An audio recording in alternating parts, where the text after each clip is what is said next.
여러분, 우리 인생에는 때로 설명할 수 없는 고난이 찾아오게 됩니다.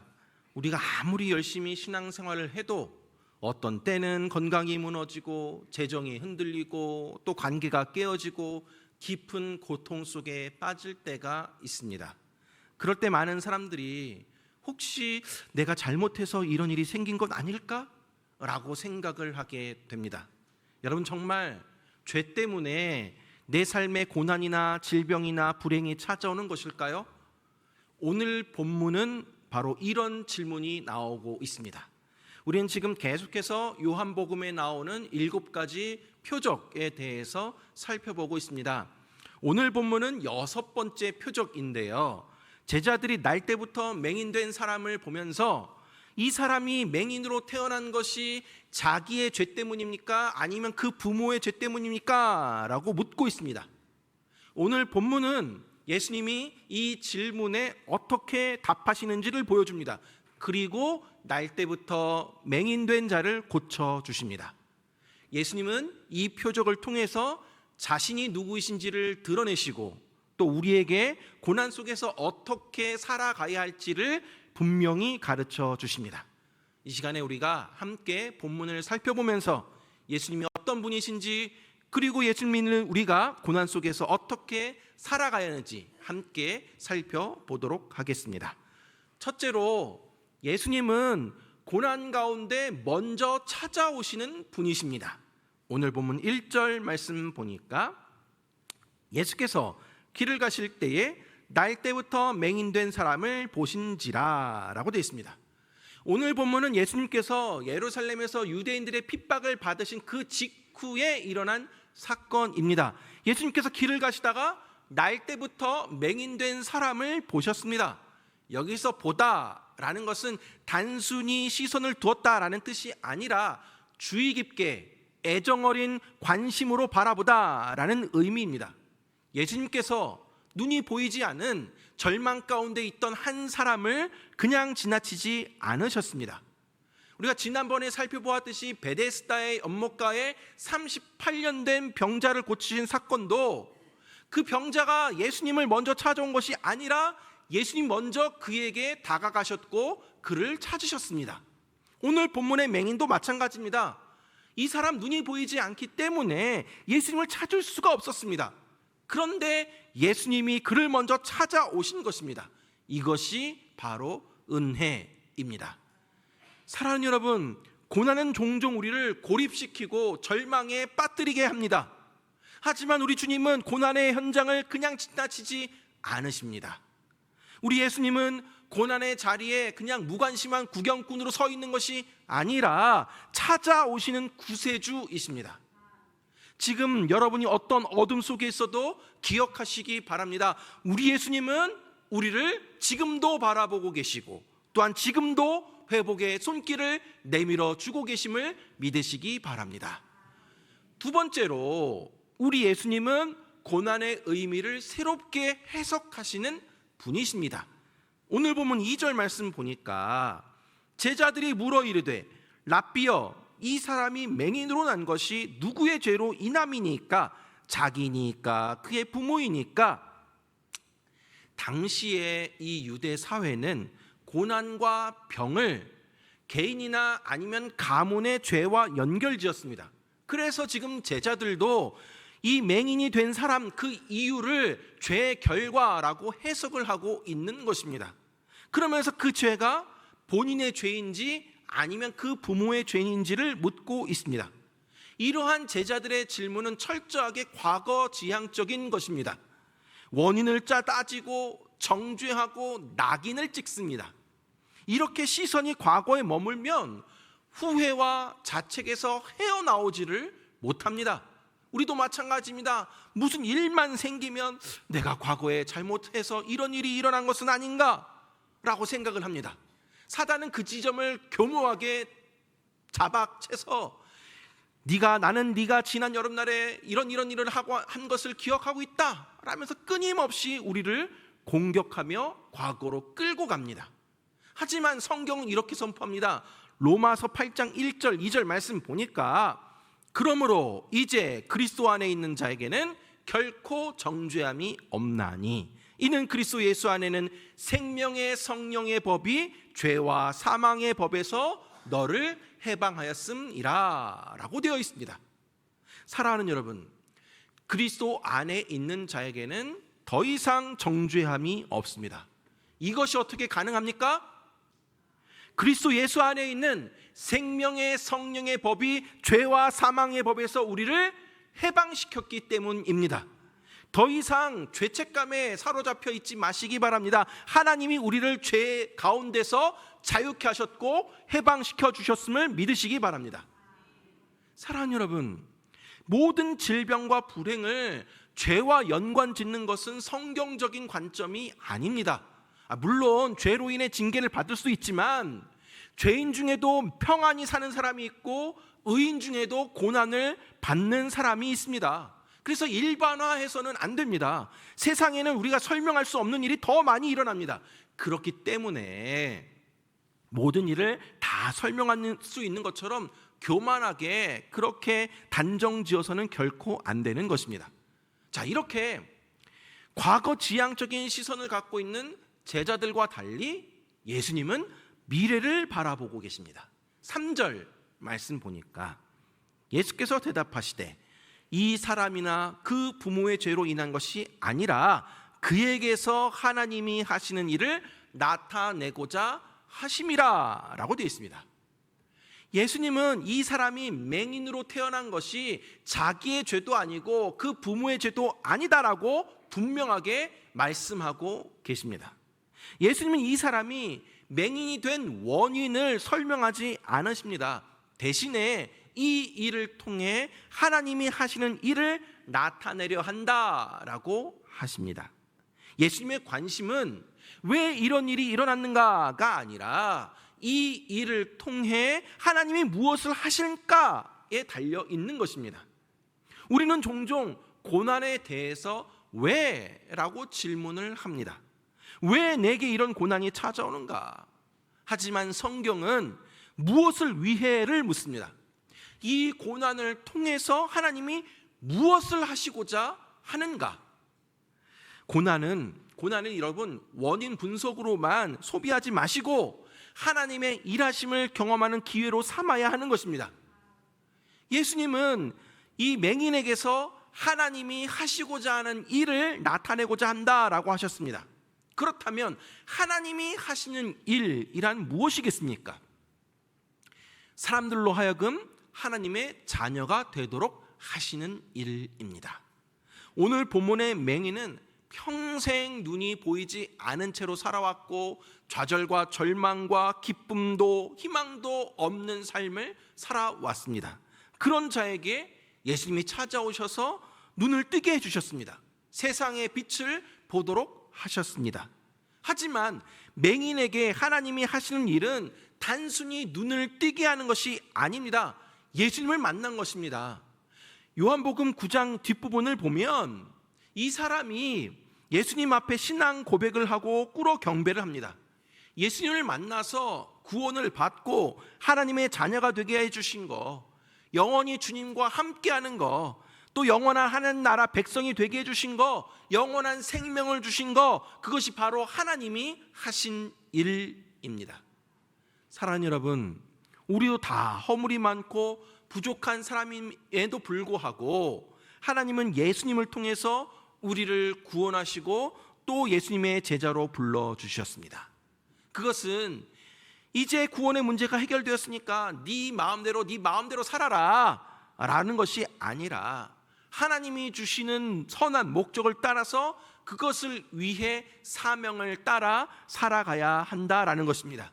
그것이 바로 하나님이 하시는 일입니다. 세 번째로 우리 예수님은 고난 속에서 우리를 사명으로 부르시는 분이십니다. 4절 5절 말씀 보니까 때가 아직 낮음에 나를 보내신 이의 일을 우리가 하여야 하리라. 밤이 오리니 그때는 아무도 일할 수 없느니라.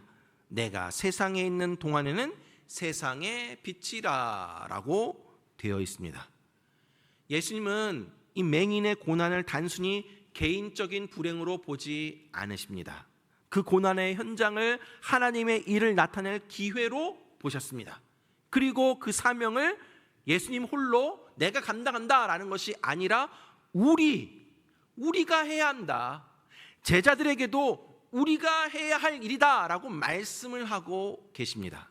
즉 고난 속에 있는 사람 곁에서 하나님의 사랑과 회복을 전하는 것, 그것이 바로 우리의 사명이다라는 것을 알려주고 계십니다. 예수님은 또 오늘 본문에서 낮과 밤을 대비하여 말씀하십니다. 낮이라는 것은 하나님이 주신 기회와 사명을 감당할 수 있는 시간입니다. 반면에 밤은 그 기회가 끝이 난 때입니다. 이 땅에서 우리가 숨쉬고 있는 지금이 바로 낮입니다. 여러분, 근데 기회가 무한하지 않습니다. 우리는 언젠가 밤을 맞이하게 됩니다. 그리고 그때는 그 밤에는 아무것도 할 수가 없습니다. 그래서 예수님은 고난 속에서도 멈추지 말고 그 주어진 시간에 주어진 사명을 위해 충성된 삶을 살아야 한다라고 말씀하고 계시는 것입니다. 또한 예수님은 오늘 본문 가운데 자기 자신을 세상의 빛이라고 하셨습니다. 빛은 어둠을 몰아내고 길을 보이게 합니다. 날 때부터 보지 못했던 맹인의 눈을 뜨게 하신 예수님은 단순히 물리적인 시력을 회복시킨 것이 아니라 그의 영혼이 하나님을 바라볼 수 있는 빛을 주셨습니다. 마찬가지로 우리도 세상의 빛이신 예수님과 함께 있을 때 우리의 고난 가운데서도 길을 발견하게 됩니다. 그리고 그 빛을 다른 사람에게 비추는 사명을 감당하게 됩니다. 사랑하는 여러분, 고난이 찾아올 때 우리는 쉽게 움츠러들게 됩니다. 그러나 예수님은 고난을 사명으로 연결하고 계십니다. 오늘이 낮입니다. 오늘이 하나님이 주신 기회입니다. 빛 대신 예수님과 함께 어둠 속에 빛을 비춰 나아가는 사명자로 살아가는 저 여러분 되길 간절히 바랍니다. 이제 마지막 네 번째로, 예수님은 순종하는 자를 변화시키는 분이십니다. 오늘 보면 6절에서 7절 말씀 보니까 이 말씀을 하시고 땅에 침을 뱉어 진흙을 이겨 그의 눈에 바르시고 이르시되 실로암 못에 가서 씻으라 하시니, 실로암은 번역하면 보냄을 받았다는 뜻이라. 이에 가서 씻고 밝은 눈으로 왔더라 라고 되어 있습니다. 예수님은 지금 맹인의 눈에 진흙을 바르시고 실로암 못에 가서 씻으라 라고 하십니다. 근데 여러분, 왜 예수님이 진흙을 바르셨을까요? 왜 침을 섞으셨을까요? 왜 직접 고치시지 아니하고 실로암의 못에 가서 그렇게 씻으라라고 하셨을까요? 이는 맹인의 순종을 시험하고 그의 믿음을 자라게 하기 위함입니다. 이 맹인은 즉시 순종합니다. 헬라어 원문은 지체 없이 곧바로 갔다라고 합니다. 그러니까 이 사람은 나을 것이다 라는 약속도 없이 이유도 모르는 채 말씀하신 그대로 따랐습니다. 또 실로암 못까지 가는 것 쉽지 않았을 것입니다. 그럼에도 이 주님의 말씀에 순종하며 나아갔던 것입니다. 그 결과 가서 씻었더니 보게 되었습니다. 순종이 기적의 문을 연 것입니다.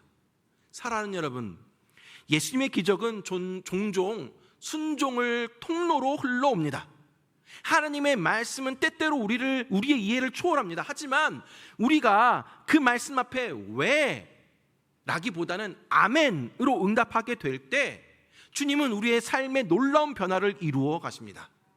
순종은 단순히 행동을 옮기는 것이 아니라 우리 주님을 전적으로 신뢰하는 믿음의 표현인 것입니다. 순종하기 전까지의 이 맹인의 세계는 늘 어두운 뿐이었습니다. 그러나 말씀에 따라서 실로암까지 걸어가서 씻는 순간 그의 세상은 빛으로 가득하게 되었습니다. 우리 역시 주님의 말씀 앞에 순종할 때 어둠 같았던 상황 속에서도 새로운 빛을 경험하게 될 것입니다.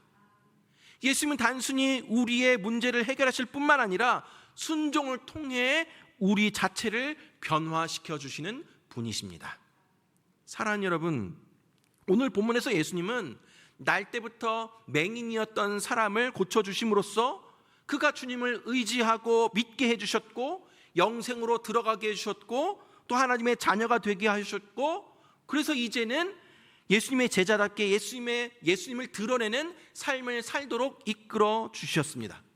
이제 9장 후반부 이후에 나오는 내용을 보게 되면 이 사람이 예수님을 처음에는 예수라 하는 그 사람이라고 부르다가 나중에는 선지자로 부르게 되고 또 나중에는 인자라고 고백을 하게 됩니다. 결국 이 사람은 예수님 앞에 무릎 꿇고 경배하게 됩니다. 고난은 이 사람을 예수님께로 인도하게 되었고 순종은 그의 믿음을 성장시켜 주었습니다.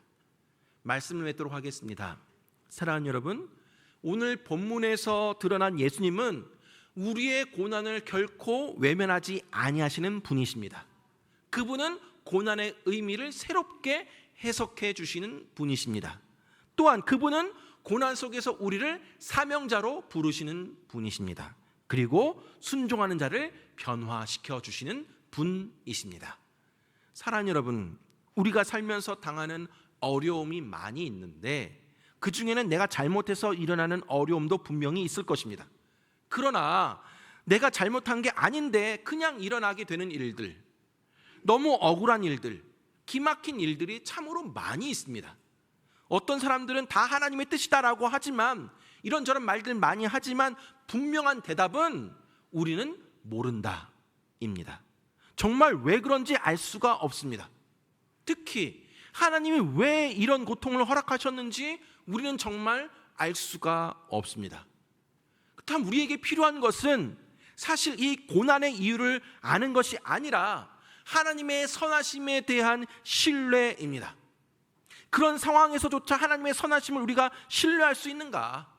하나님의 신실하심을 신뢰할 수 있는가? 사실 그것을 묻고 있는 것입니다.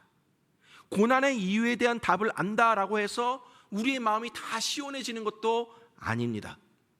혹시 고난의 이유를 우리가 알았다 하더라도 중요한 것은 하나님에 대한 신뢰입니다. 그리고 그 신뢰는 고난 속에서 우리를 붙드시는 또 변화시키시는 예수님을 바라볼 때만 가능하게 되는 것입니다. 사랑하는 여러분, 고난은 결코 우리의 인생의 마침표가 아닙니다.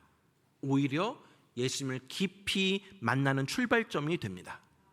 날 때부터 맹인이었던 이 사람에게 빛 대신 예수님이 찾아오셨을 때 그의 눈이 열리고 또 그 마음이 새로워지고 인생이 완전히 바뀌었습니다. 마찬가지로 예수님이 우리의 고난 속에 찾아오시면 그 자리는 하나님의 일이 나타나는 자리가 됩니다. 그러므로 고난이 올 때 그 이유를 다 알려고 애쓰는 대신에 하나님의 선하심과 하나님의 신실하심을 신뢰하고 믿음으로 붙드시기 바랍니다. 불행 가운데서도 사명을 발견하고 순종 속에서 변화를 경험하며 그 모든 과정을 통해 더 깊이 예수님을 알아갈 수 있게 되기를 간절히 바랍니다.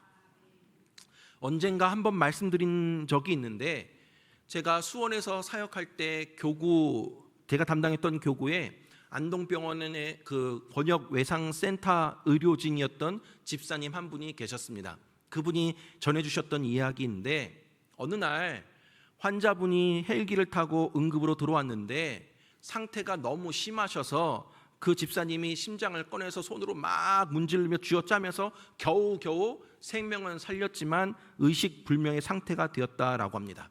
그러니까 보호자에게 그 상황 설명을 하게 되니까 보호자가 충격을 받으시고 눈물을 흘리시고 어쩔 줄 몰라 하시더랍니다.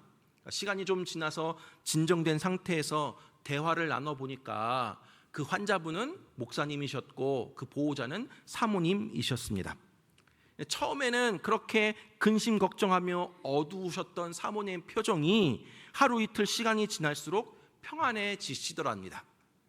더욱 놀라운 것은 그 중환자실에 몇 개월 동안 계셨는데 그 몇 개월 동안 이 사모님으로 인해서 중환자실에 24개의 그 베드, 그 침상에 있던 환자와 또 그 보호자들이 다 예수를 믿게 되었다라는 것입니다.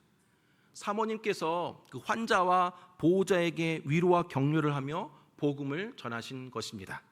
그 자리는 고난과 고통의 자리였지만 그곳에서 하나님의 일이 나타나게 된 것입니다. 그러나 안타깝게도 목사님은 끝내 회복을 하지 못하시고 임종을 앞에 두고 이제 가족들이 다 모이게 되었답니다. 마지막 인사를 하게 했답니다. 근데 그 목사님의 초등학교 4학년인 딸이 그 아빠 귀에 대고 뭐라고 하는데 그 옆에 있던 집사님 그 마음이 울컥했다라고 합니다. 그 딸이 아빠에게 불러주었던 찬양, 마지막 인사가 이 찬양이라고 합니다. 나를 지으시니가 하나님, 나를 부르시니가 하나님, 나를 보내시니도 하나님, 나의 나된 것은 다 하나님의 은혜라. 나의 달려갈 길 다 가도록, 나의 마지막 호흡 다 하도록 나로 그 십자가 품게 하시니 나의 나된 것은 다 하나님 은혜라. 한량없는 은혜, 갚을 길 없는 은혜, 내 삶을 에워싸는 하나님의 은혜, 나 주저함 없이 그 땅을 밟음도 나를 붙드시는 하나님의 은혜. 사랑하는 아빠를 먼저 떠나 보내야 하는 그 슬픔 속에서 불렀던 초등학교 4학년짜리 딸 아이의 찬양에 이 찬양은 슬픔을 뛰어넘는 은혜의 고백이었습니다. 그 가정이 겪은 고난은 인간적으로 설명하기 어려운 일이었습니다. 왜 목사님이 이런 일을 당해야 하는지 우리는 알 수가 없습니다. 그러나 그 자리는 분명 하나님의 일이 나타난 자리였습니다. 사랑하는 여러분, 우리는 한 치 앞도 예측할 수 없는 삶을 살아가고 있습니다. 원치 않는 고난과 역경에 처할 때가 있습니다. 그러나 그리스도인은 고난을 다르게 바라봅니다. 불행 속에서 사명을 발견하고 순종 속에서 변화를 경험하며 그 과정을 통해 예수님을 더 깊이 알아갑니다. 우리 그리스도인의 인생은 고난으로 끝나지 않습니다. 고난은 결코 우리를 무너뜨릴 수가 없습니다. 고난은 우리를 무너뜨리기 위해 오는 것이 아니라 더 위대한 믿음의 사람으로 세우기 위해 주어지는 것입니다. 빛 되신 예수님과 동행하며 고난 속에서도 하나님의 백성답게 믿음으로 그 길을 걸으며 주님의 영광을 드러내는 저와 여러분 되길 주님의 이름으로 축원합니다.